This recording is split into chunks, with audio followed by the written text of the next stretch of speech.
Air India विमान हादसे में अब तक 262 लोगों की मौत। डिप्टी कमिश्नर ने की पुष्टि। मरने वालों में हॉस्टल में रहने वाले लोग भी शामिल।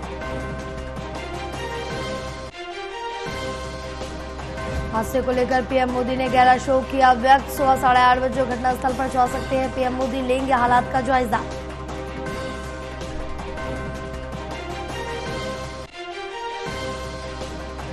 विमान हादसे वाली जगह पहुंचकर गृह मंत्री अमित शाह ने लिया जायजा। अस्पताल जाकर घायलों से भी की मुलाकात।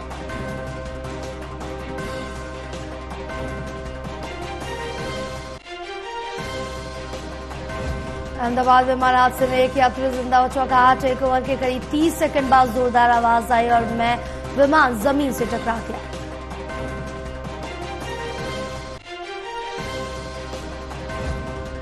दिल्ली उत्तर प्रदेश समेत भीषण गर्मी की चपेट में उत्तर भारत, राजस्थान में 48 डिग्री के पार तापमान। पंजाब में रेड अलर्ट।